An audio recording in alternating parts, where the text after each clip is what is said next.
皆さん、こんにちは。ピピの日本語ポッドキャストの時間です。前回の動画では、令和8年熊本地震についてお話ししました。また、日本のニュースでよく使われる震源の深さ、マグニチュード、震度という言葉も勉強しましたね。今回はその続きについてお話しします。日本では大きな地震が発生すると、多くの人がすぐに津波や余震を心配します。なぜでしょうか？その理由には、日本がこれまで経験してきた大きな地震が関係しています。東日本大震災を知っていますか？世界中で報道されたので、覚えている方もいらっしゃるかもしれません。東日本大震災は2011年3月11日に発生しました。地震の正式名称は平成23年2011年東北地方太平洋沖地震です。一方で、その地震による津波や火災、原子力発電所の事故などを含めた災害全体を東日本大震災と呼びます。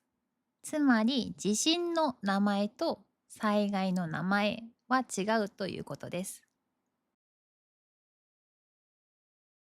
実は世界でも最大級の地震でした。東北地方太平洋沖地震はマグニチュード9.0という非常に大きな地震でした。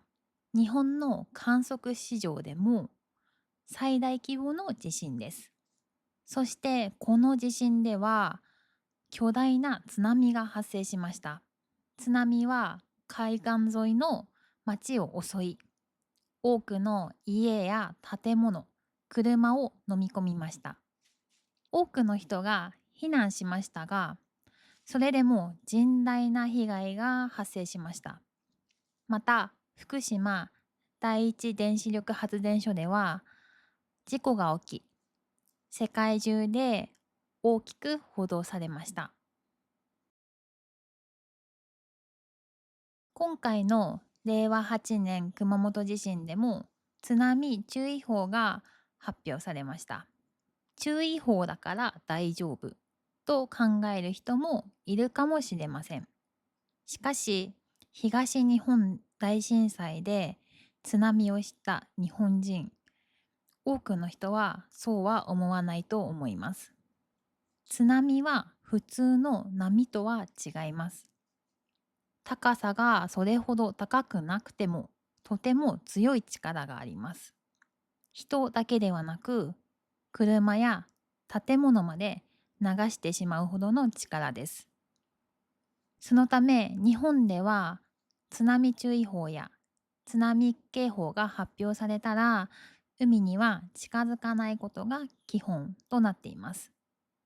海水浴をしていても、釣りをしていても、すぐに高い場所へ避難します。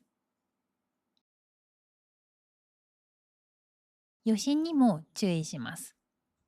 大きな地震が起きると余震が続くことがあります。余震とは本震の後に発生する地震です。最初の地震で建物が弱くなっている場合は、余震によってさらに被害が大きくなることがあります。そのため、大きな地震が起きた後も、ニュースや気象庁の発表を確認しながら生活します。一度揺れが収まったからといって安心してはいけないのです。日本では小さい頃から防災について学びます。学校では避難訓練があります。会社や病院でも防災訓練を行うところがたくさんあります。また、多くの家庭では飲み水、非常食、懐中電灯、乾電池、モバイルバッテリー、救急用品などを準備しています。家具が倒れないように固定している家庭もあります。家族で避難場所や連絡方法を話し合っている人も少なくありません。災害はいつ起きるかわかりません。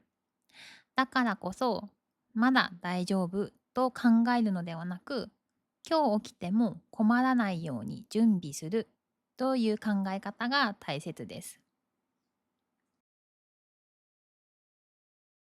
もし皆さんが日本へ旅行に来ている時に地震が起きたら、まずは落ち着いてください。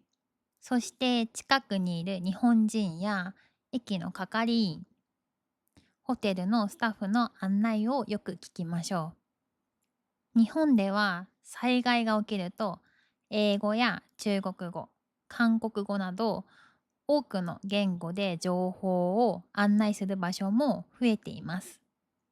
慌てて走ったり、エレベーターに乗ったりするよりも落ち着いて安全な場所へ避難することが大切です。令和8年熊本地震、そして東日本大震災、どちらの地震も日本人に多くのことを教えてくれました。地震はいつ起きるかわかりません。だからこそ防災について知り、準備をしておくことが自分自身や大切な人の命を守ることにつながります。この動画を見た皆さんもぜひ一度自分の国では災害が起きた時にどう行動するのか考えてみてください。今日は令和8年熊本地震と東日本大震災についてお話ししました。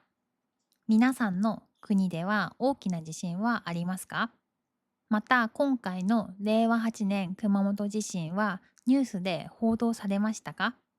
ぜひコメント欄で教えてください。最後までご視聴いただきありがとうございます。それではまた次回のピピの日本語ポッドキャストでお会いしましょう。バイバーイ。